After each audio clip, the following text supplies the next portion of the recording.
Bonjour, je suis Yves de Diffray et vous écoutez Mentor Stratégie, le podcast des entrepreneurs qui veulent apprendre et éviter des erreurs.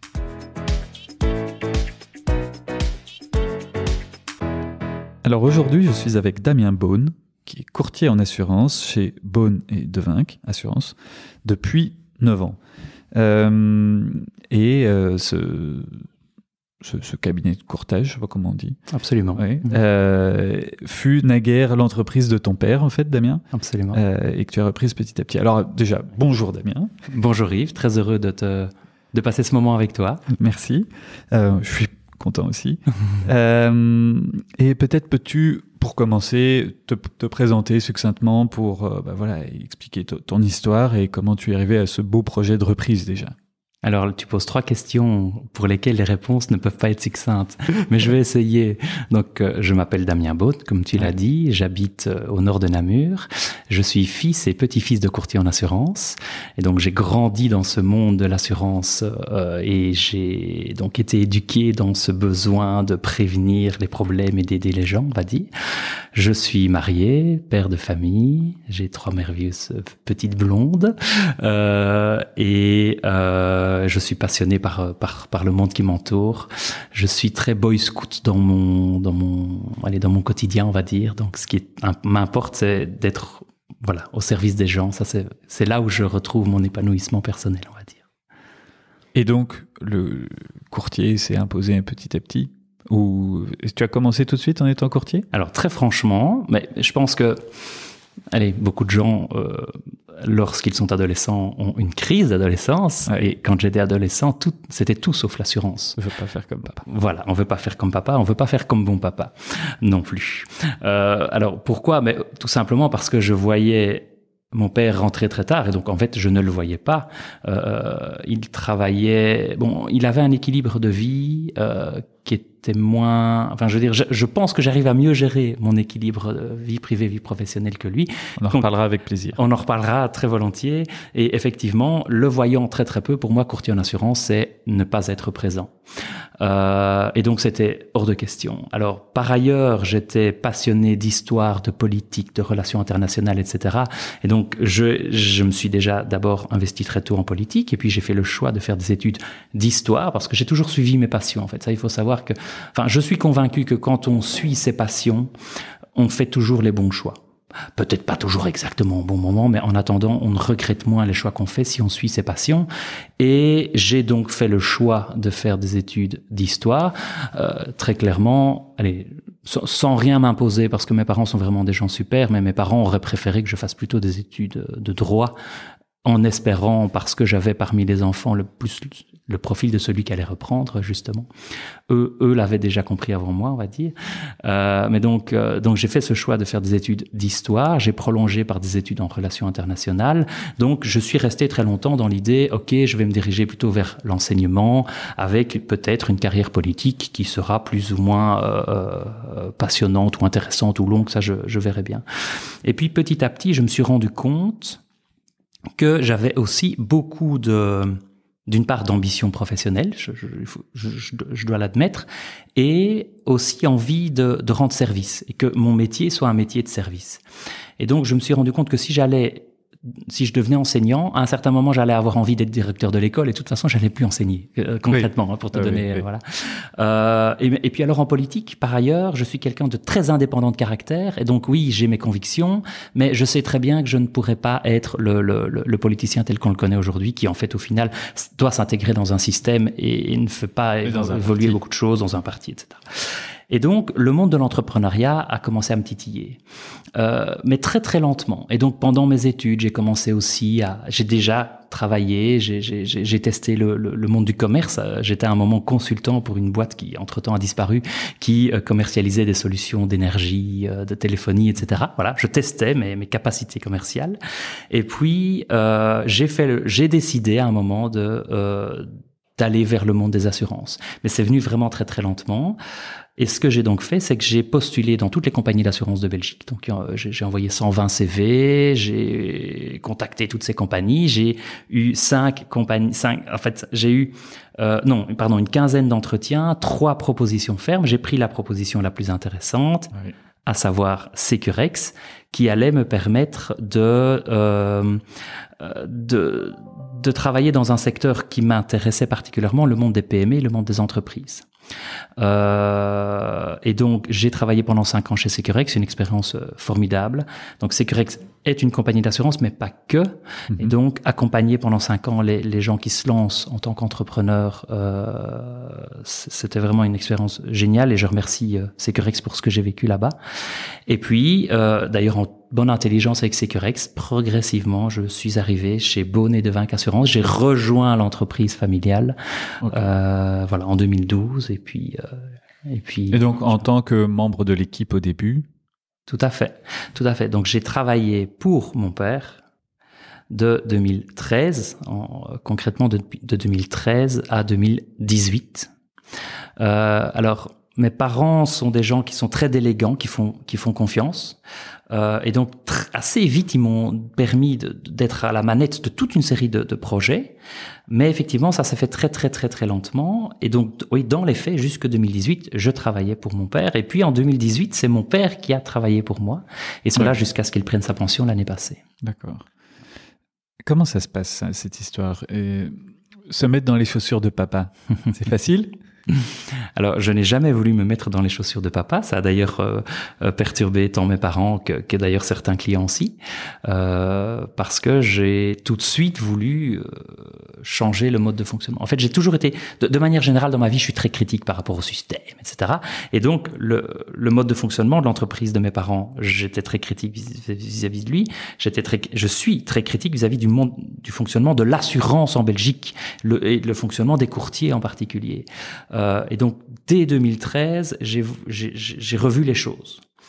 Et je remercie mes parents de m'avoir laissé faire, de m'avoir fait confiance, alors qu'ils ne savaient pas très bien si j'étais dans le bon, en fait. Et d'ailleurs, on n'est jamais sûr à 100% d'être dans le bon. Et très concrètement, par exemple, mon père était un chef d'entreprise, je vais dire...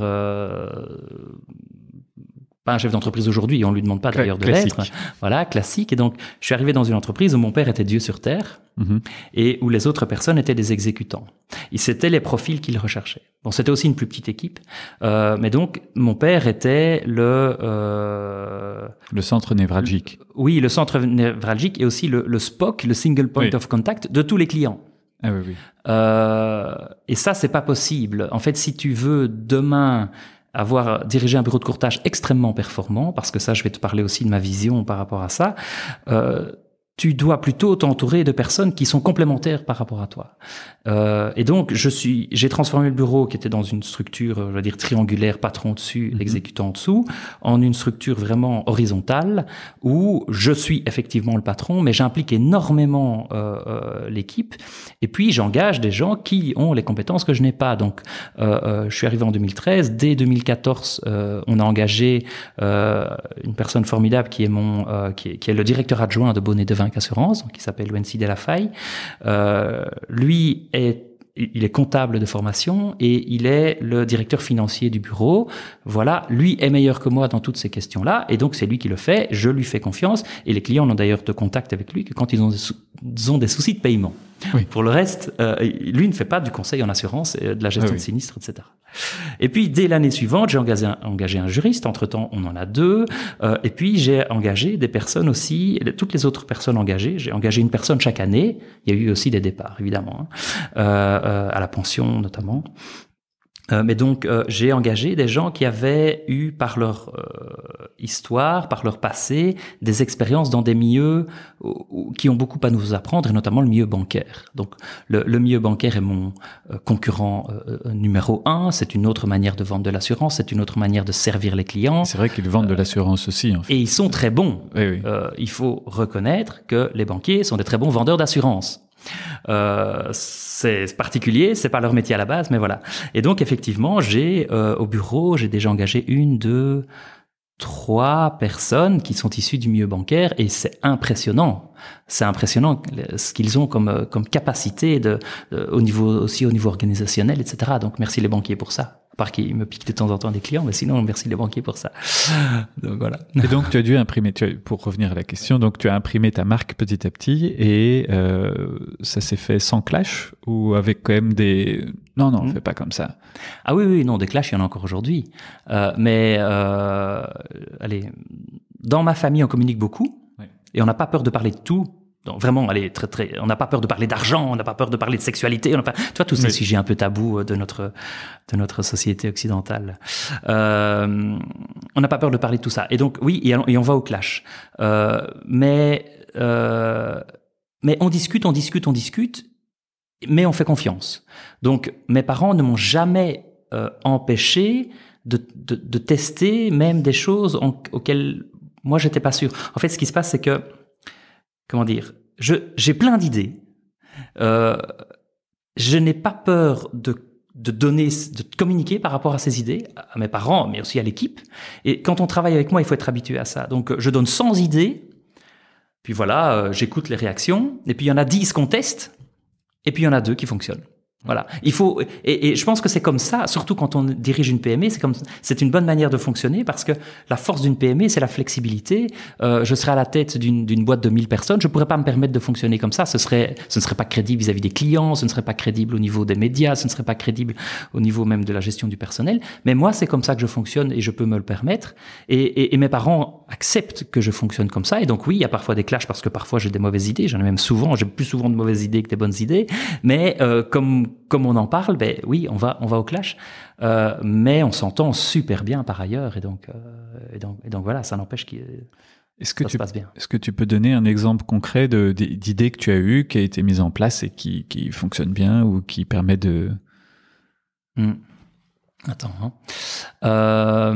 Mais par exemple, oui, c'est une idée, mais qui est en cours de réalisation. Je suis convaincu que pour être un excellent courtier, il faut d'une part avoir du personnel hautement qualifié et d'autre part être à la pointe au niveau digital, notamment parce que le monde des assurances est clairement en retard par rapport à ça. Mais ça, au niveau digital, quand on parle de cela à une personne de la génération de mes parents, et donc notamment à mes parents, donc qui sont nés dans les années 50-60, ça leur fait peur, parce que pour eux, digital, c'est s'éloigner des clients, alors que le but du digital, c'est justement de s'en rapprocher davantage, et de s'en rapprocher notamment de tous les clients.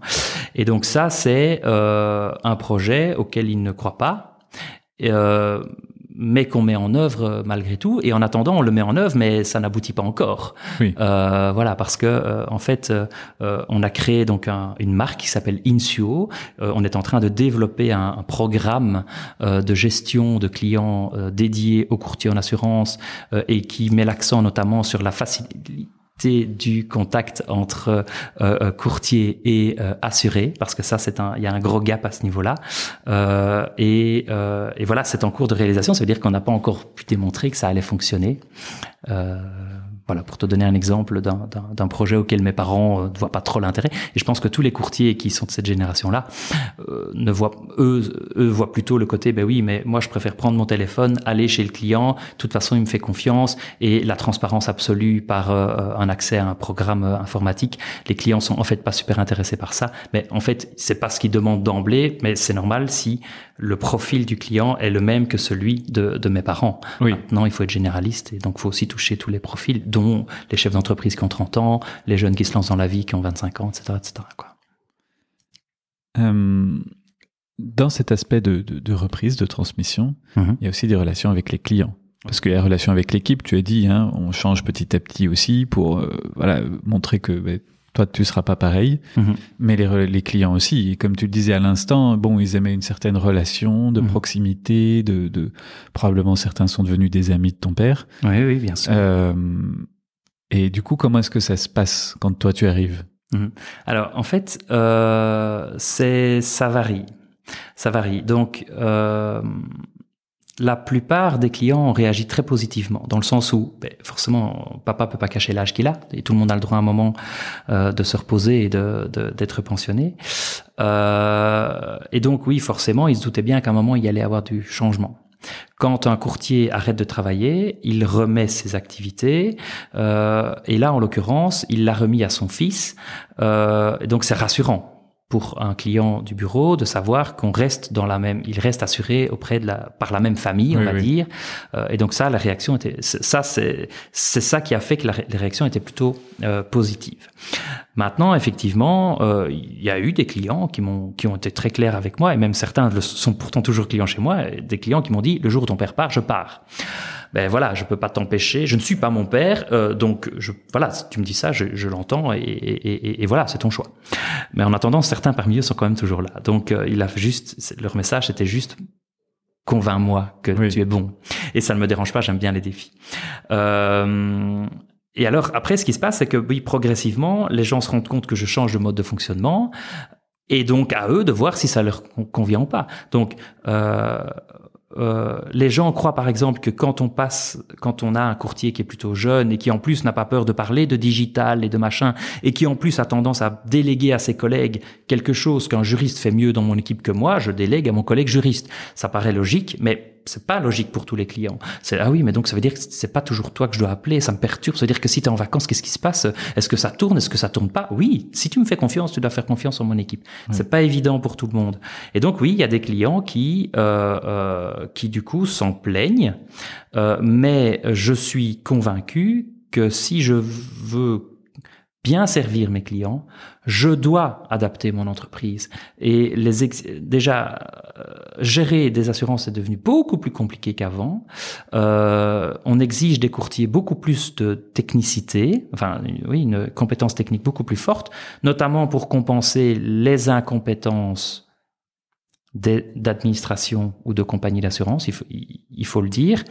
Or, on vient chez un courtier pour un bon service, et donc la plupart des clients ont intérêt à ce que mon bureau et les autres bureaux de courtage évoluent de cette manière-là. Ça veut dire quoi? Ça veut dire que il ne faut pas être simplement bon en vente. Il y a beaucoup de courtiers qui sont très bons en vente et qui délaissent un peu la gestion quotidienne et puis la défense du client en sinistre. Moi, c'est vraiment sur le long terme que je veux travailler et je veux viser l'excellence, et donc je dois être très bon en vente. Donc ça veut dire très bon aussi en conseil, évidemment, très bon en gestion quotidienne, notamment par l'implémentation d'outils digitaux, et excellent en sinistre. Et pour être bon, il faut pas oublier, tu as parlé de proximité, c'est pas parce que l'entreprise évolue vers plus de technique, vers plus de digital, etc., qu'on perd le côté proximité. Donc la proximité est hyper importante. Mais simplement, ça doit se gérer autrement. Par exemple, un client qui n'a pas d'adresse email, on a plus de difficulté à être proactif vis-à-vis de lui.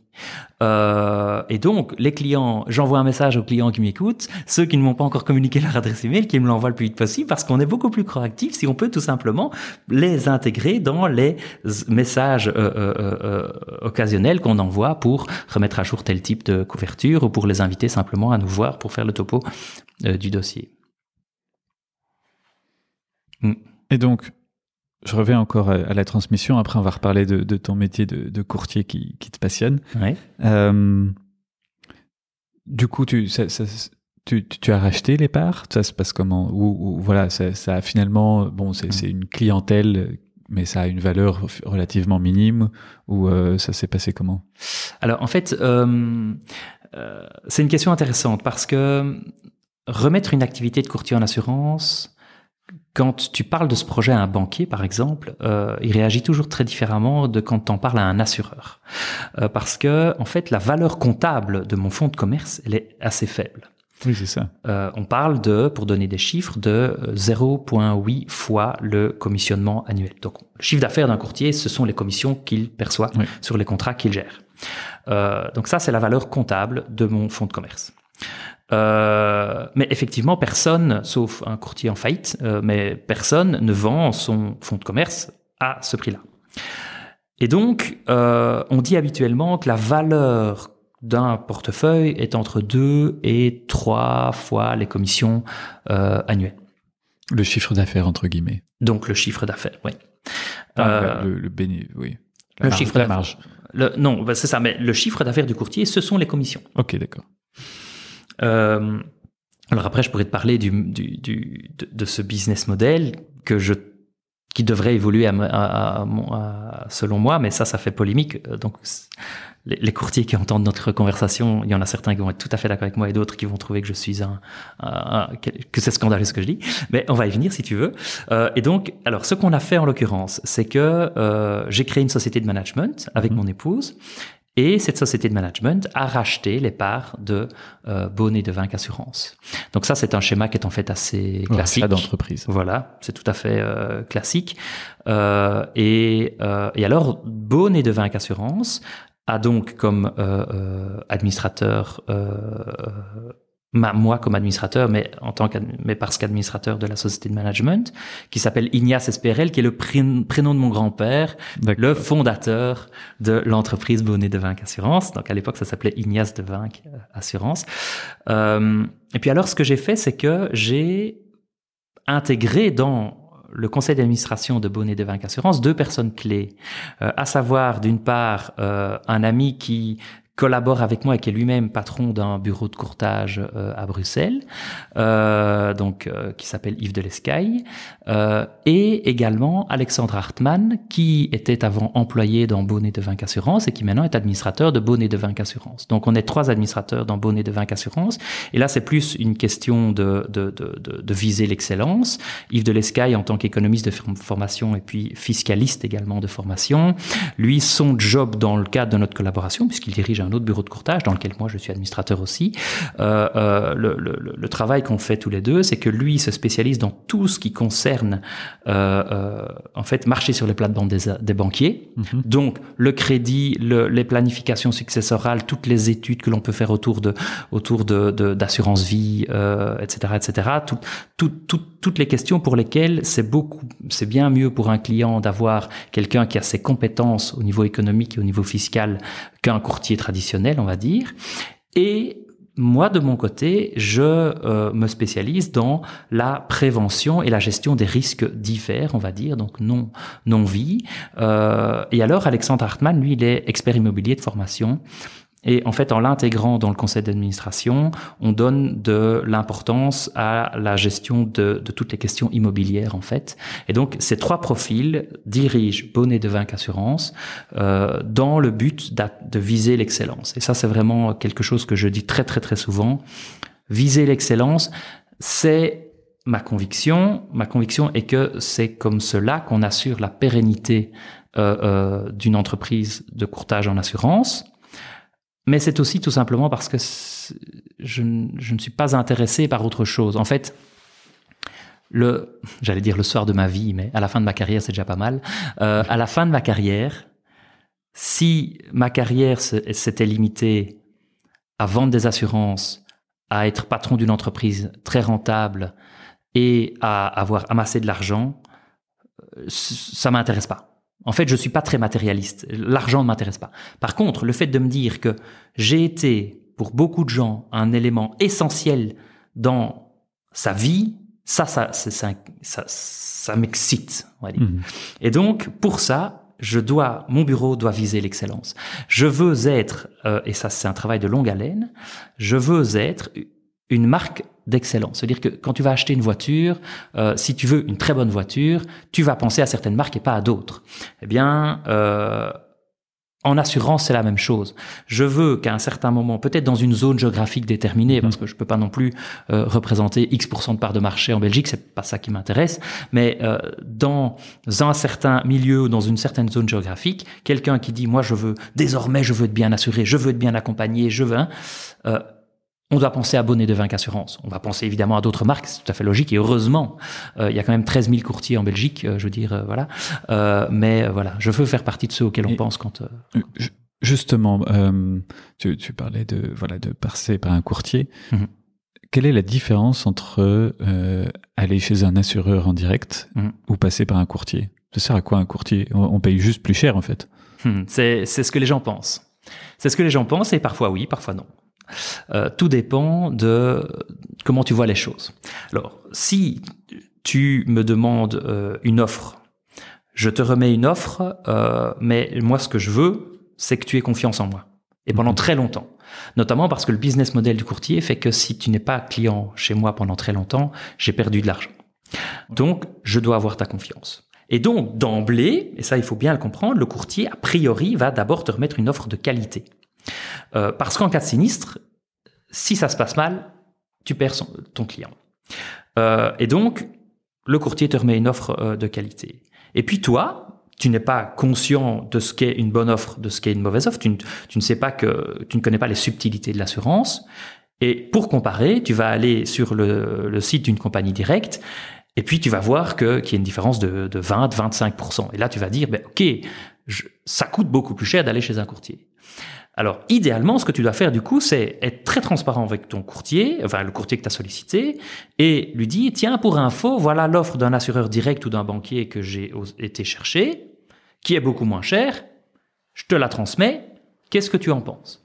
Et alors là, le courtier, donc le rôle du courtier, c'est de lui dire, OK, tu me demandes de comparer une Citroën et une Rolls-Royce.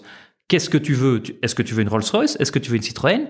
Ou est-ce que tu veux une VW? Et là, du coup, moi, j'adapte mon offre pour aller vers ce que tu veux réellement. Et si c'est la Citroën que tu veux, et ça, je le dis régulièrement à des clients, le client qui veut le prix, bon, déjà, a priori, il va aussi me quitter pour le prix un jour, donc c'est pas toujours le client pour lequel j'ai envie de me battre à fond, mais néanmoins, la qualité de la relation peut être hyper qualitative, même s'il a ce profil-là. Et donc, je ne vais pas laisser tomber un profil pareil. Et donc, concrètement, s'il veut de la qualité plutôt médiocre au niveau de l'assurance, autant qu'il vienne vers un courtier quand même, parce qu'il aura au moins un accompagnement qu'il n'aura pas chez un assureur direct où il sera avec un call center et puis bonne chance, quoi. Et donc et alors quand on est dans cette logique-là, je peux quand même être très proche, voire meilleur que l'assureur hyper bas de gamme auquel je suis confronté. Donc ça, c'était pour le prix. Maintenant, la plus-value du courtier en assurance. Elle arrive à 3 moments dans la relation entre assuré et assureur. D'abord, au niveau du conseil à la souscription. Si tu vas vers un assureur direct, il te proposera la meilleure solution qu'il a à proposer en portefeuille. Mais il n'aura pas pu faire d'études de marché, puisque forcément, c'est à toi à le faire, puisque lui ne propose que sa marque. Et toi, tu n'es pas spécialisé dans la matière, donc est-ce que tu feras l'étude de marché correctement? Donc, le premier élément, l'étude de marché qui est faite, et pareil, et également le conseil. Parce que très franchement, je ne fais pas d'étude de marché tout le temps. Oui. Un client qui me contacte, je vois tout de suite que le profil correspond à telle offre spécifique de telle compagnie d'assurance. Je prends un exemple, tu m'annonces dans quelques années que tu achètes une Porsche Cayenne à 250 000 euros. Il y a des compagnies d'assurance que je ne vais pas solliciter parce que clairement, c'est pas leur scope. Et il y en a d'autres où c'est tout à fait leur scope et donc j'irai très vite vers celle-là. Donc il y a des cas où je n'ai pas besoin de faire d'études de marché. Mais néanmoins, il y a le côté conseil pour te diriger vers ce qui te correspond. Et donc je dois déterminer ton profil. Justement, est-ce que tu as un profil Rolls-Royce, est-ce que tu as un profil Citroën ou un profil VW, par exemple. Deuxième élément, c'est la gestion au quotidien. Si tu es chez un assureur direct ou un banquier ou quoi, la gestion au quotidien, ça veut dire, oui, tu es un numéro et puis tu espères avoir des réponses rapidement, etc., etc. Et là, alors de nouveau, je joue la transparence à fond. Ce service au quotidien, et tous les courtiers vont l'admettre, il est aussi différent du profil client. C'est-à-dire que si toi, tu es venu chez moi pour une assurance un peu par hasard, parce que le hasard voulait que tu m'avais croisé à ce moment-là ou que c'était moi le moins cher, pourquoi pas, tu as un contrat chez moi, tu passeras, oui, je vais t'aider, bien sûr, et oui, je vais te conseiller, et oui, je vais répondre à tes questions. Mais si ça arrive un jour où je suis hyper débordé et que ce jour-là, je suis débordé par des questions pour des clients qui ont 20 contrats chez moi, t'es pas une priorité. Donc ça, c'est vrai. Mais néanmoins, ton contact, c'est une petite boîte, c'est plus humain et donc, a priori, on a un accompagnement qui est plus personnalisé. Et puis, alors là, c'est le dernier élément, c'est le sinistre. En sinistre, si t'as pas de courtier, tu es tout seul pour te défendre avec les compétences que tu as, avec les connaissances que tu as et puis si... Et te faire indemniser si c'est possible. Au mieux, quoi. Voilà, mais tu te débrouilles. Si tu as un courtier en assurance, moi je vais te dire, écoute là, attends, franchement j'ai une idée, je vais téléphoner à tel réviseur d'entreprise, je sais qu'il est spécialisé dans cette question-là, je pense qu'il y a moyen du coup d'aller chercher tel argument, etc., etc. On se bat. Pourquoi on se bat? Parce que le courtier, son intérêt à lui, c'est d'avoir son client complet le plus longtemps possible. Et donc, en sinistre, c'est un moment clé où, du coup, nous, courtiers, on stresse particulièrement parce que si ça se passe pas bien, la relation se détériore et on risque de perdre le client. Et donc, la plus-value, elle est à ce niveau-là. Maintenant, c'est très difficile de dire qu'est-ce qu'elle vaut, cette plus-value. Le client qui n'a jamais de sinistre ne va pas percevoir la plus-value du courtier en sinistre, évidemment. Tu vois. Bon, vu les zones où tu travailles majoritairement, tu as eu beaucoup de travail cet été avec les inondations en Belgique. Un peu beaucoup, oui.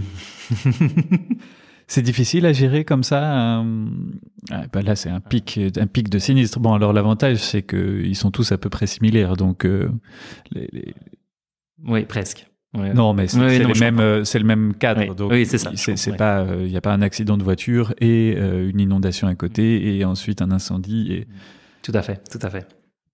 Donc, difficile à gérer? Alors, difficile, oui. Franchement, c'est difficile, notamment parce que l'événement des inondations de mi-juillet était exceptionnel. C'est la première fois que moi, j'avais un événement pareil à gérer depuis le début de ma carrière. Et donc, même si on a recommandé à nos clients des couvertures de qualité, etc., mais puis parfois pas aussi, de nouveau, les profils de clients qui voulaient le prix, ils ont des formes. Il y a des contrats d'assurance qui sont moins qualitatifs que d'autres et qui sont impactés par les sinistres. Mais de manière générale, il y a des choses que j'ai découvertes. Par exemple, une chose que j'ai découverte et donc à laquelle j'ai pas pensé le tout premier jour et ça, je le regrette de ne pas avoir pu, dans les premières heures, prévenir les clients, c'est qu'en Belgique, une assurance perte d'exploitation après inondation, ça n'existe pas.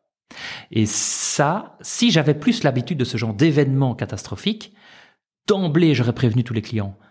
Tu as une entreprise, tu as un commerce, tu as ceci, cela, remets-toi le plus vite possible, trouve une solution pour le plus vite possible redémarrer ton activité parce que tu n'auras pas d'indemnité. Si tu as une assurance perte d'exploitation, et donc ça concernait évidemment les clients qui en avaient une, ta perte d'exploitation, elle n'interviendra pas. Et ça, c'est quelque chose que je regrette évidemment. Pour une inondation, ils interviennent. Ça n'existe pas. Mais il faut déjà savoir que les couvertures catastrophes naturelles n'existaient pas en Belgique avant 2006. Donc bon, heureusement, ça, elle existe. Mais donc, mon père m'a par exemple raconté que dans les années 90 et dans les années 80, où il y a eu quelques grosses inondations également, lui, il devait carrément dire aux clients, je vais t'aider à porter des sacs de sable et tout. Pour le reste, les inondations ne sont pas couvertes. Donc, on est dans une meilleure situation qu'avant, mais néanmoins, ça, c'est quelque chose que je regrette et donc c'est difficile. Qu'est-ce qui est difficile? C'est de devoir gérer les réactions des clients qui sont parfois qui réagissent de manière différente, évidemment, mais pas toujours bien. Mais néanmoins, je dois quand même dire aussi que c'est un moment que je trouve très très intéressant parce que je me sens utile. Donc j'ai tout de suite été sur place. Enfin j'ai mon équipe, on s'est réparti la Belgique en fait par zone. Alexandre, Thomas et moi, on s'est réparti les clients et on a été les visiter le plus vite possible. Mais là évidemment les réactions des clients, les premières réactions, c'est t'es là, c'est voilà, je sais pas ce qui m'attend mais t'es là, c'est déjà génial. Et en fait pour l'instant, si je devais prendre du recul, il y a eu 3 grandes phases dans cette inondation. Première phase, c'est génial, les clients sont contents de nous, on est là, on est présent et merci. Deuxième phase, c'est bon, maintenant, je me suis posé, j'ai analysé ton contrat, tu seras couvert pour ça et pas couvert pour ça. Donc, c'est à ce moment-là où on annonce qu'il n'y a pas la perte d'exploitation, donc quelques jours plus tard. Et puis, troisième phase, et ça, c'est la phase dans laquelle on est maintenant, c'est les clients qui commencent à s'impatienter. Oui. Pourquoi? Parce qu'on est venu sur place, on a lancé toute la machine, mais les bureaux d'expertise, ils ont beau avoir engagé, les compagnies, elles ont transféré du personnel vers les services sinistres pour combler les manques, mais néanmoins, il y a un retard mais colossal, et donc là, les clients commencent à devenir fous parce qu'ils attendent. Et vous pouvez rien y faire. Mais nous, on tape sur le clou, quoi. On passe notre temps à rappeler, les experts, les compagnies d'assurance, les clients aussi, parce que les clients, eux, et je les comprends, il y en a certains qui sont complètement débordés, et puis on arrive là pour une expertise et puis le client n'est pas là, puis il avait oublié, et puis du coup on doit les rappeler, etc. Donc ça, on est dans la phase maintenant un peu de frustration à ce niveau-là, et ça doit se gérer, quoi. Et on parle de sinistres de qualité. Dans ton quotidien, voilà, là c'était une situation un peu extraordinaire, mais dans ton quotidien, quels sont tes plus grands points de vigilance justement pour mettre en œuvre cette qualité? Est-ce que ça va être résoudre tous les sinistres le plus vite possible, et qu'est-ce que ça veut dire le plus vite possible? Ou est-ce que c'est quand même développer la clientèle, ou se développer sur telle zone géographique, ça c'est important. Donc si j'ai 2 prospects, je vais plutôt m'orienter vers celui qui est dans la zone que je vise, ou le secteur d'activité que je vise. sur quoi est-ce que tu portes le plus ton attention en ce moment? Alors, en ce moment ou oui, au sens large, au sens large, ok. En fait, je me force à consacrer des moments pour prendre du recul et à faire de la stratégie, de la réflexion sur le meilleur mode de fonctionnement général dans mon métier. Et puis à gérer le quotidien, tant en production commerciale ou non commerciale qu'en sinistre.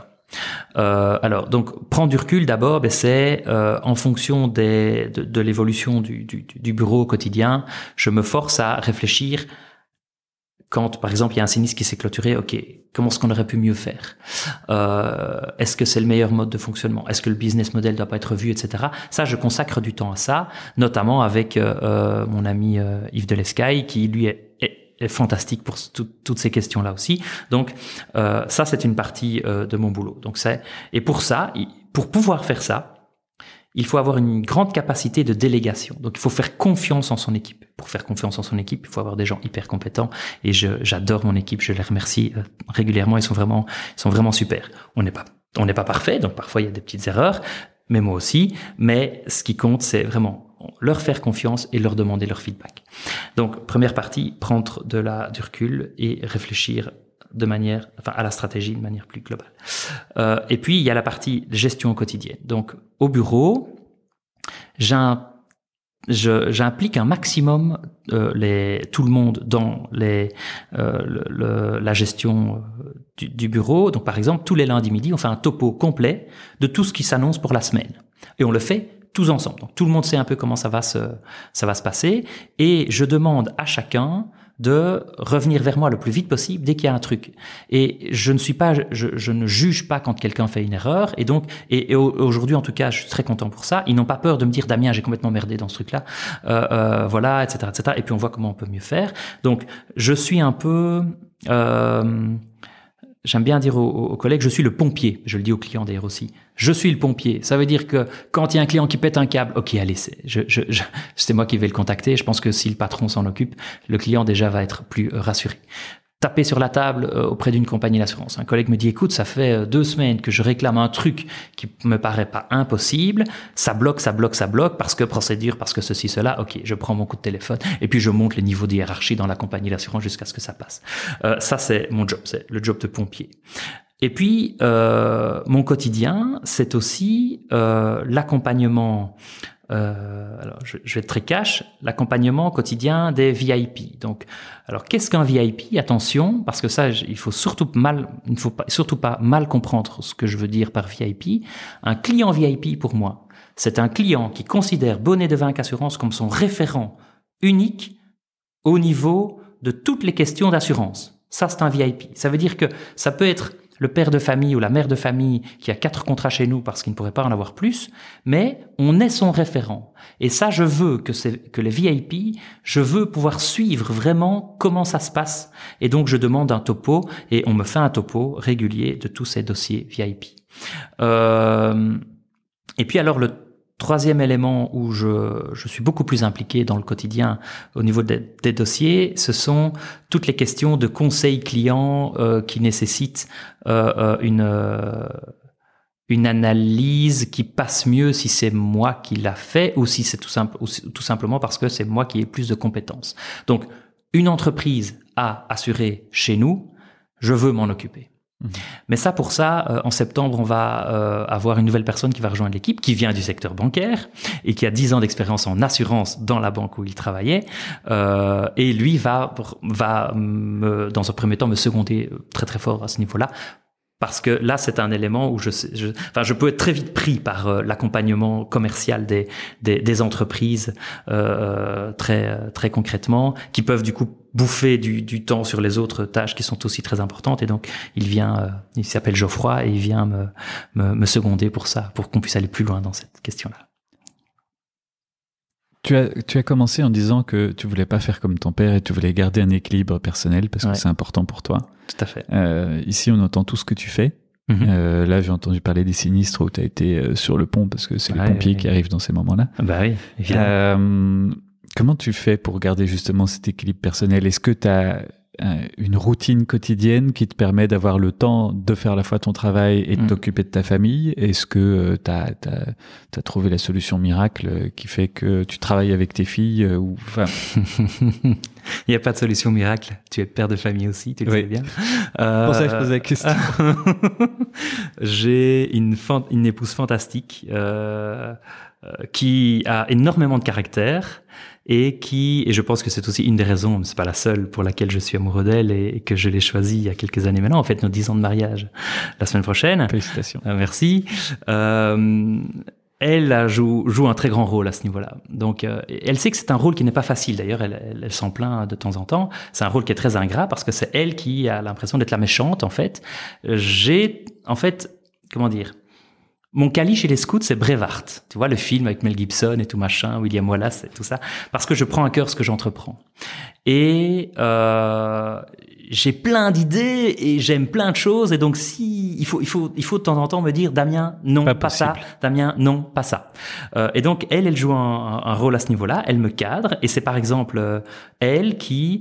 on a convenu ensemble qu'entre 18h30 et 20h, no way. Alors, j'avoue qu'il y a des exceptions. Et elle s'en plaint, évidemment. Mais entre 18h30 et 20h, pas de boulot. Donc, tu dois être déjà chez toi. Je dois être chez moi. Après, voilà, oui, 18h30, 18h35, 18h40, voilà. Et puis, bon, par exemple, hier soir, on a eu une discussion, elle m'a demandé, Damien, est-ce que tu veux bien reporter à 21h? Alors, ce qu'il y a, c'est que j'ai la chance de ne pas avoir besoin de beaucoup de sommeil. Donc, je vais dormir assez tard et je me lève assez tôt. C'est-à-dire? Allez, si je dors 6 heures, je suis content. Donc, minuit, 6 heures, par exemple, ça, c'est bien. Et donc, forcément, je vais aussi chercher dans les moments où c'est plus calme au niveau privé des moments pour continuer à travailler, mais aussi pour vivre mes autres passions. J'ai parlé de politique tout à l'heure, je suis un passionné de politique et je ne veux pas arrêter de faire de la politique, mais toujours de manière bénévole et comme un hobby. Mais donc, c'est parfois entre 11h et minuit que j'écris une petite note que je vais présenter après au défendre ou quoi au caisse. Voilà. De toute façon, tout le monde dort. Donc, voilà. Mais donc, voilà. Ou écrire un livre. Ou écrire un livre, tout à fait. Pourquoi pas. Et donc, donc, moins dormir, avoir une épouse qui est très cadrante et une épouse qui remet en question régulièrement mon mode de fonctionnement parce qu'elle se rend compte qu'il y a un cadre et puis que j'ai tendance à un peu le dépasser, à un peu sortir du cadre de temps en temps. C'est une force quand on dirige une PME, mais c'est aussi pour elle un inconfort et donc elle me recadre régulièrement. Donc ça, je lui dois beaucoup pour ça. D'autant que j'ai été éduqué par une famille qui est tout à fait l'inverse. Donc mes parents, c'est vraiment plutôt, voilà, s'il y a un truc hyper compliqué qui arrive maintenant, il faut tout lâcher pour eux. Ok, ils s'adaptent très très facilement aux aléas de la vie. Mais du coup, le cadre n'existe plus. Mais du coup, le cadre n'existe pas. Moi, quand j'étais jeune, c'est moi qui devais fixer le cadre. Mes frères et sœurs me le disent d'ailleurs parfois que c'était plutôt moi qui fixais le cadre à la maison que mes parents. Et donc, du coup, heureusement que mon épouse est là pour donc que Caroline est là, je peux citer quand même son nom, j'ai cité d'autres noms, si je cite pas le nom de mon épouse, elle va être jalouse. Donc Caroline Beaune évidemment puisqu'elle est mon épouse. Et du coup, c'est aussi le même schéma qui t'a fait vouloir avoir des administrateurs, je suppose. Alors, c'est parce que je suis un loup qui chasse en meute. Okay. Je ne suis pas un comment dire un solitaire. Je suis pas un solitaire, voilà, exactement. Donc j'ai besoin de confronter mes idées avec d'autres.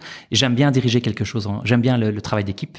Et donc effectivement, j'implique très fort mon équipe de manière générale. Et effectivement, au niveau de la direction de Bonnet de Vinc Assurance, je suis très très à l'aise avec le fait d'avoir 2 administrateurs, donc qu'on soit 3 pour diriger l'entreprise. Tout à fait. Et si on revient donc aux petites habitudes personnelles d'équilibre, hein, là j'ai fait une mini digression. Du coup, tu fais quoi?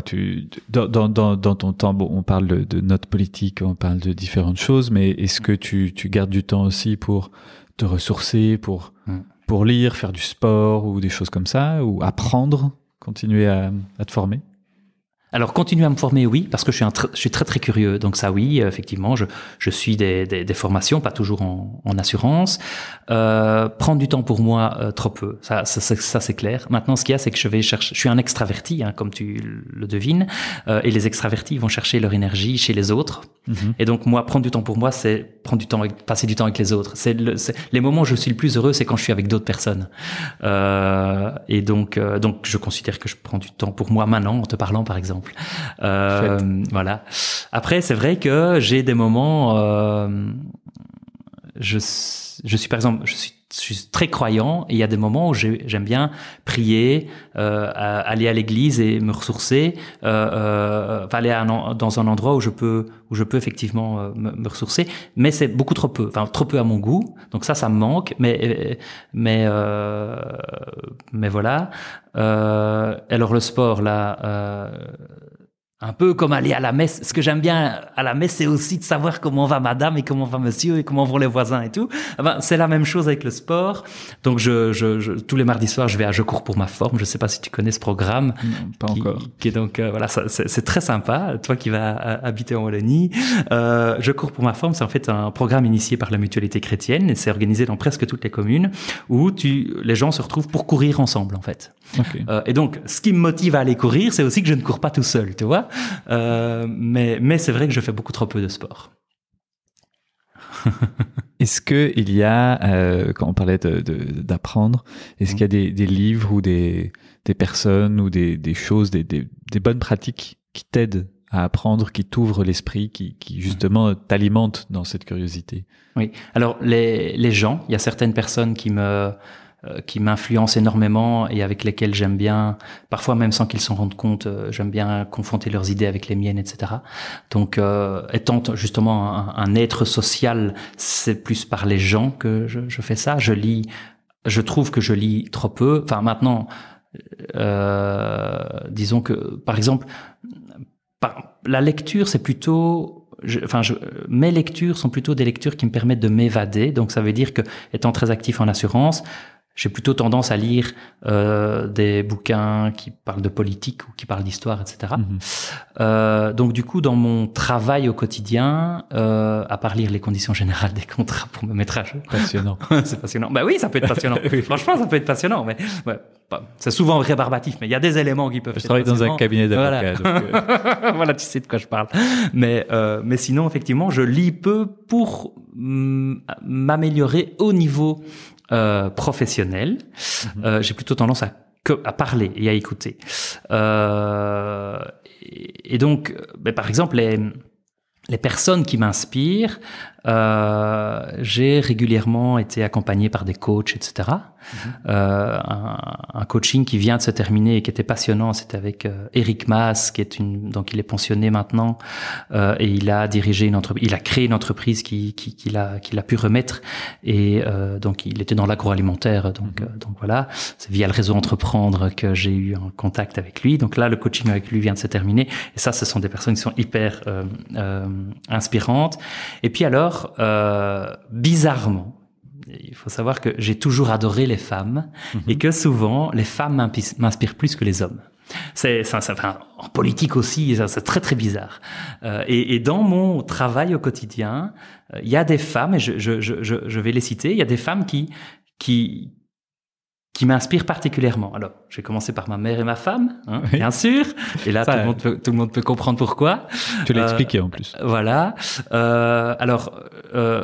Brigitte Malou, qui dirige les Grottes de Han, et je suis également administrateur aux Grottes de Han. C'est une femme qui m'inspire énormément par sa capacité à sortir du cadre, justement, et diriger une entreprise qui est, une grotte, il y a rien de plus figé qu'une grotte, et pourtant c'est une entreprise qui est en pleine évolution, et voilà, et oser venir avec des idées qui sortent complètement du cadre, ça c'est extraordinaire, tout en maîtrisant les chiffres, et il faut que l'entreprise soit viable. Mais viable pourquoi? Et ça, c'est une personne que j'admire énormément pour ça. Viable pour faire vivre des familles. Et ça, c'est aussi une chose qui me passionne, c'est de me dire, je dirige une entreprise de 9 personnes.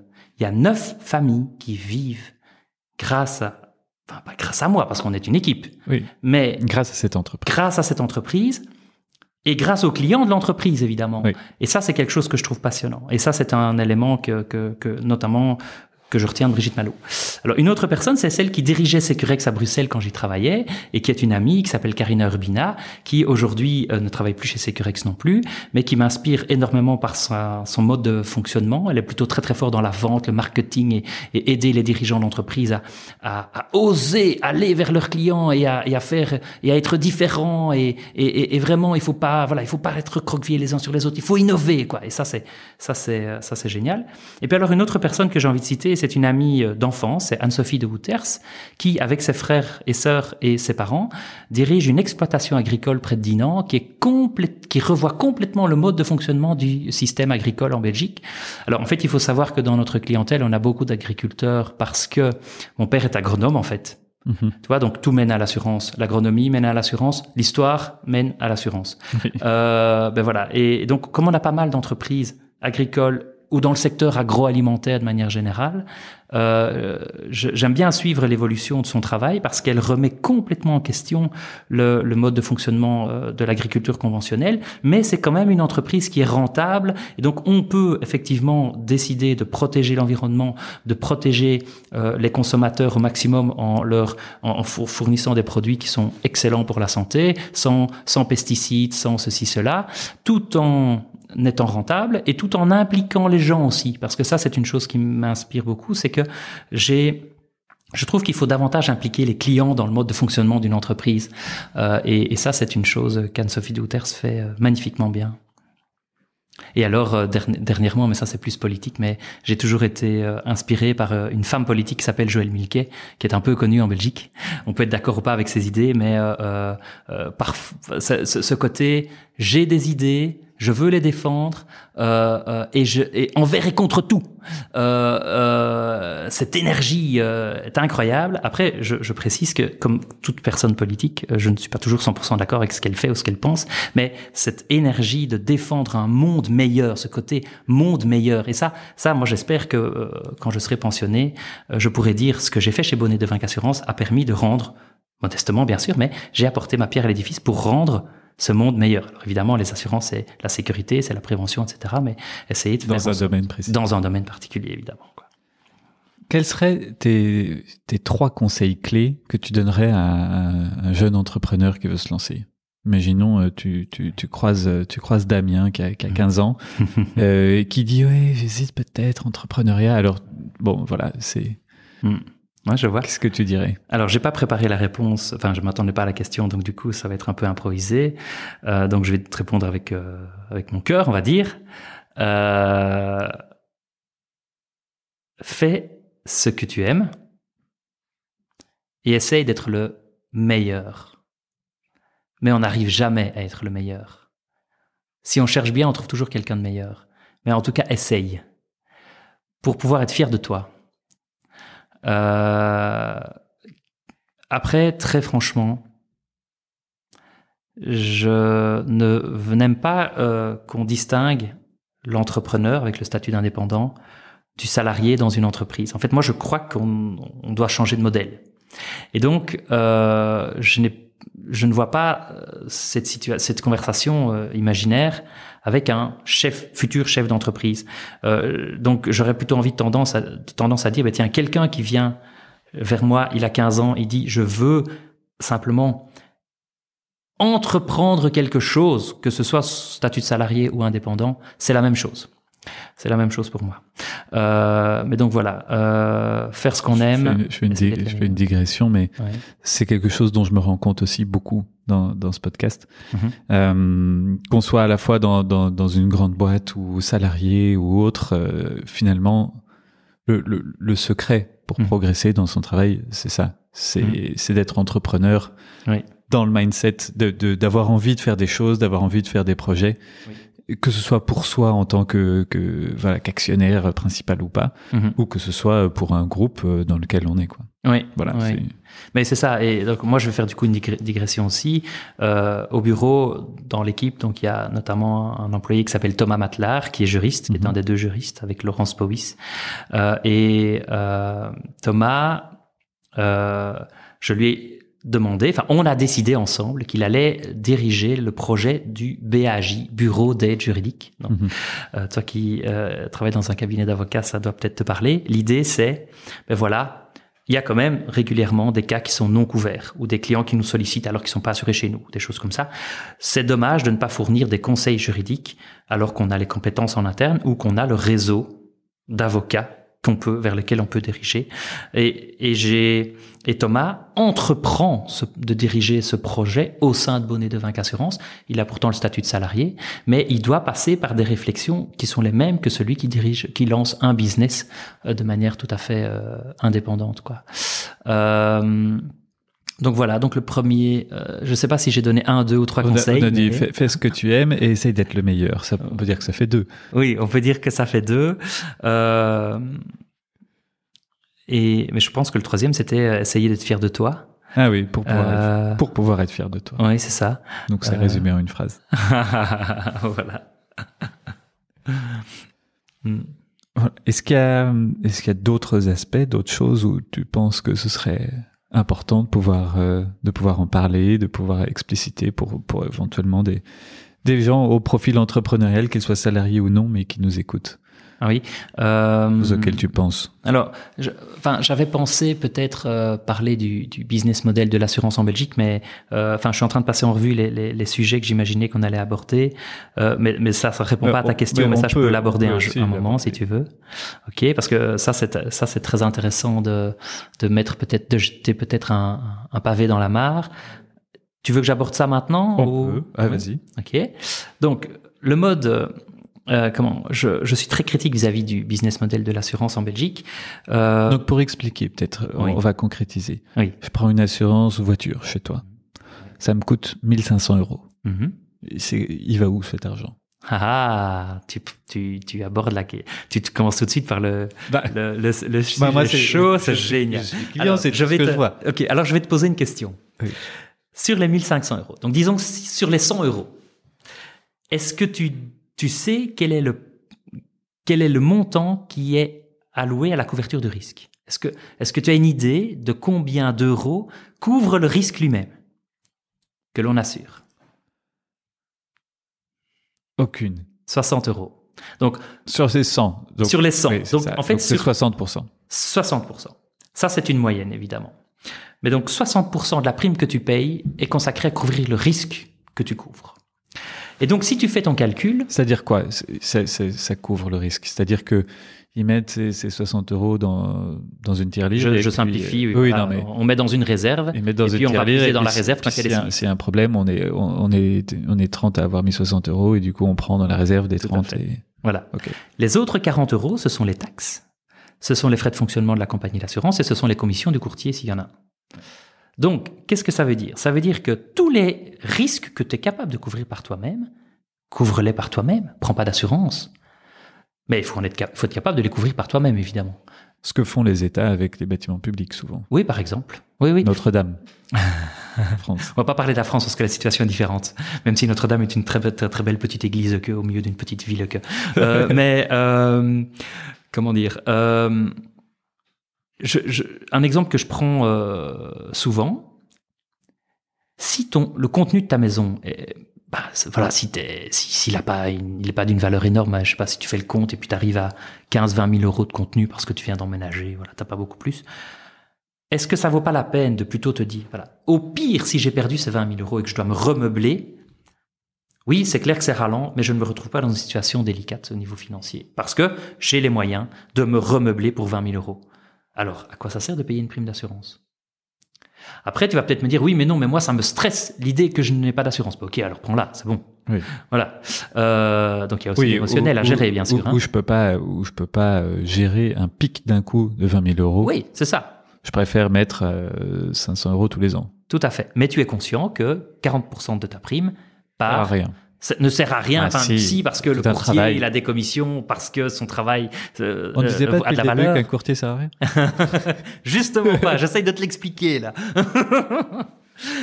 Mais donc voilà. Alors maintenant, le business model de l'assurance. En fait, les deux gros problèmes de l'assurance, et je crois que c'est pas qu'en Belgique, c'est le manque de transparence et le manque de proactivité.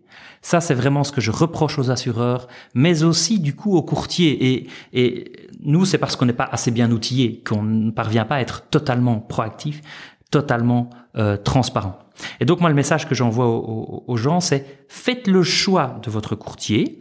Faites un choix de courtier. Vous n'êtes pas tous obligés de venir chez moi, hein, mais faites le choix. Même si c'est très bien. Même si c'est très bien, mais choisissez votre courtier comme vous choisissez votre médecin de famille, comme vous choisissez, allez, bon, moi qui suis catholique pratiquant, comme vous choisissez le curé qui va vous marier et que vous voulez, qui va suivre votre couple, hein, tu vois.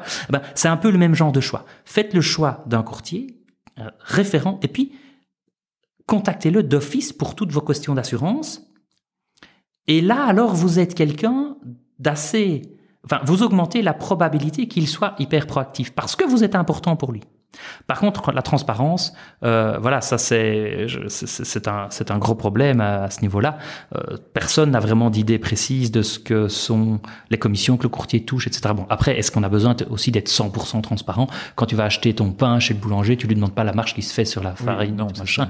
Voilà. Mais en attendant, il y a des gens qui ont besoin de plus, qui demandent plus de transparence, et c'est vrai que l'assurance est un monde un peu opaque, et donc ça c'est dommage. Et moi j'aimerais bien, mais je ne suis pas encore assez bien outillé pour, j'aimerais bien qu'on puisse l'être. Allez, la transparence, ça va aussi, comment dire, un chef d'entreprise ou même simplement le comptable dans une entreprise devrait avoir un tableau de bord très clair du portefeuille qu'il a, de l'évolution des primes de ces différents contrats ou de ces différents risques qu'il couvre, des couvertures qu'il a et qu'il n'a pas. Les doublons éventuels. Des doublons éventuels et la qualité de couverture ne fût-ce qu'une sorte de note des différents contrats. Oui, 5 étoiles ou... Par exemple.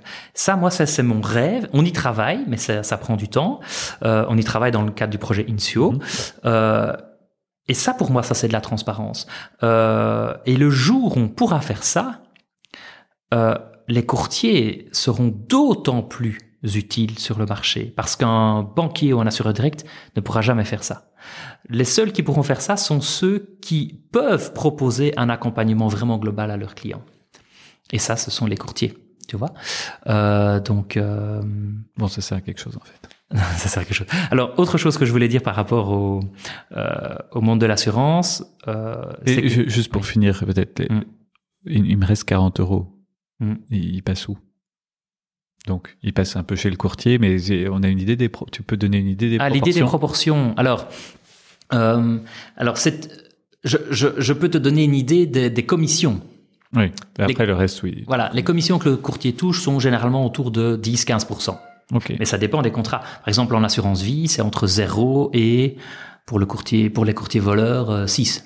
Oui, si tu as 6% de commission courtier, frais d'entrée sur un contrat d'assurance vie, ton courtier t'arnaque bien, je peux te le dire. Donc voilà, moi je refuse d'être au-dessus de 1 par exemple. Tu vois. Donc c'est entre 0 et 1. Parce qu'il y a aussi des contrats qui sont à 0. Ça c'est pour l'assurance vie. Les assurances accidents du travail par exemple, c'est 7,5.